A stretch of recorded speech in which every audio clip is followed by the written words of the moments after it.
This is an improvised story based on the randomly generated word studio. Studio. We begin.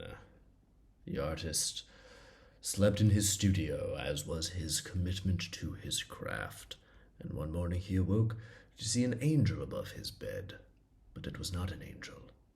It was a watermark on the ceiling above, in the shape of two angels' wings.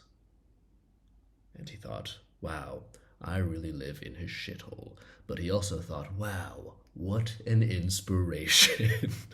And so he got a ladder and he climbed up and he traced the outline of the angel's wings.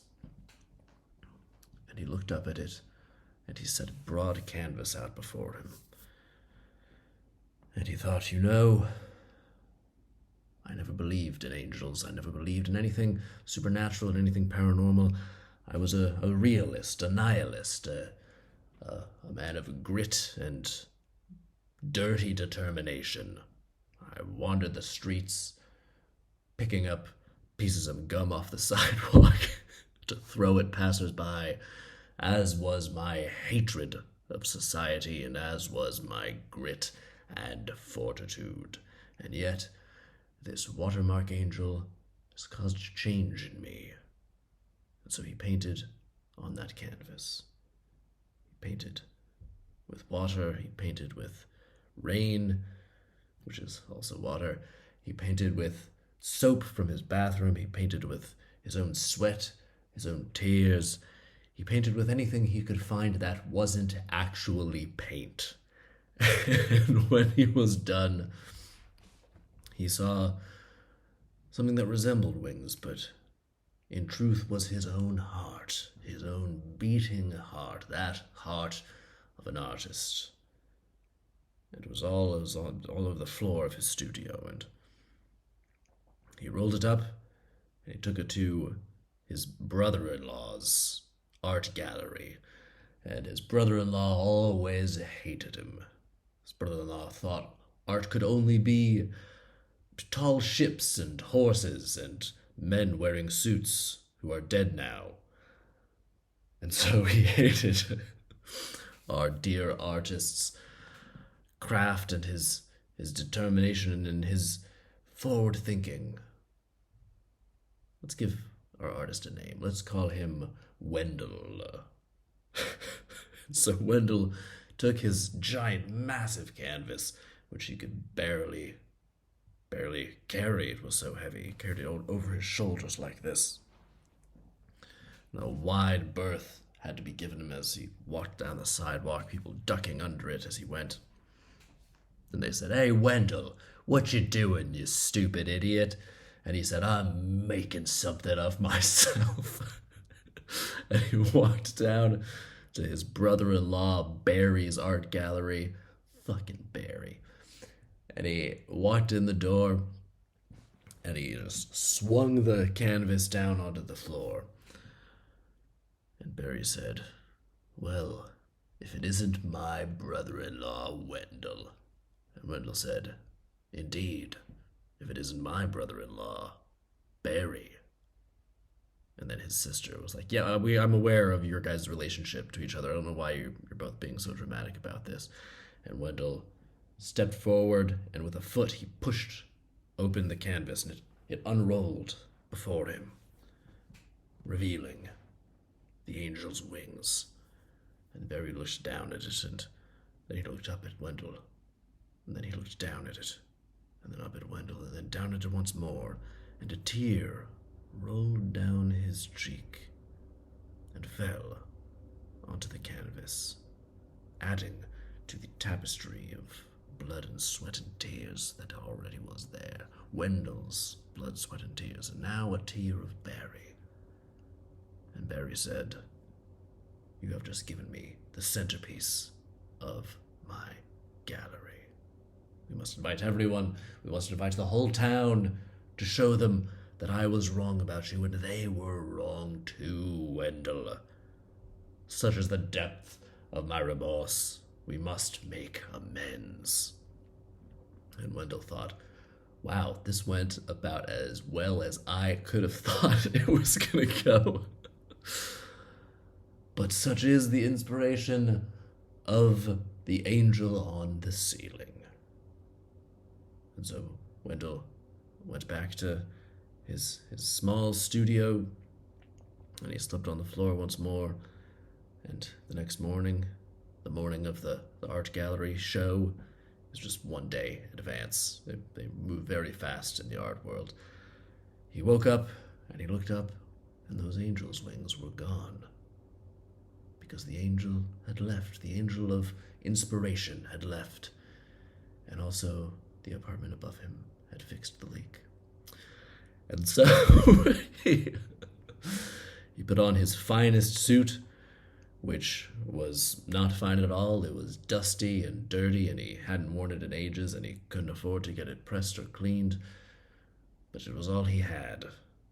It was brown and mucky, and he threw it on. His shirt, his dress shirt, has one of those old ones with the frilly bits in the collar. And he walked down to Barry's art gallery in the evening. And as he walked down, he heard a murmuring up ahead. And then he saw a crowd gathering outside Barry's art gallery. And he walked by the crowd and into the gallery. And there Barry stood with Wendell's sister and some very important looking folks in suits much nicer than Wendell's, and they were all gathered around the angel's wings, and Wendell saw that they too were crying, and their tears added to the angel's wings. And one of them, the most fancy and ridiculous looking one, said, "We must show the people." And then he ran out of the room. And so Barry went to the door, and he threw the doors open, and the people began to come in. And they were quite bustling and busy and lots of energy as they came in. But as soon as they saw the angel's wings that was left exactly where Wendell had unfurled it the day before, Barry thought, "I'm not going to touch it. It should remain as so." And right as all the crowd that was entering, the moment they saw it, they quieted and they slowed themselves, and a procession formed that went around this grand canvas. And by the end of that walk around the canvas, not one person had not begun to weep. To weep with joy, to weep with sorrow, to weep with whatever was in their heart that needed to be let out. And their tears flowed through the canvas, rebirthing it, having it become anew, becoming something different, becoming richer, an even richer tapestry of human emotion. And so hundreds of people walked through Barry's art gallery that day, and Wendell just stood in the corner and watched them. And he too was moved by how moved these people were from his art. And sure enough, the buzz grew, and he became the darling of the art world. And his angel's wings were put in a glorious museum. And they said, "Wendell, what could have inspired you to create something this magnificent, something this wondrous?" And he said, "Just a fleeting angel. A fleeting angel made of mist." The end.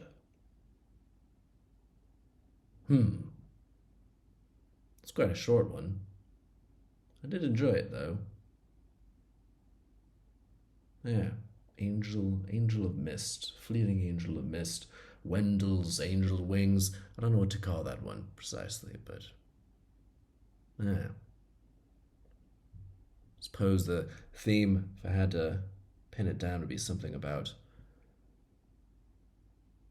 something about art being thought of as this fanciful thing, and yet it's usually the raw emotion of any piece of art, whether it's words or graphic or music or what have you. The raw emotional component that actually speaks to anyone, and regardless of what colors you're using, what shapes you're using, it can be an amorphous shape, can be anything. If it inspires some raw emotion of any kind, that is true art. And that is where we will leave it today. Um, yeah. Wendell's creation. Yeah, alright, there we go. I like thinking about them after they spill out of me. It's always interesting when you come up with when reflecting on something like that. Alright, so that will do it for today. Go ahead, like and subscribe if you liked this, and I'll see you next time.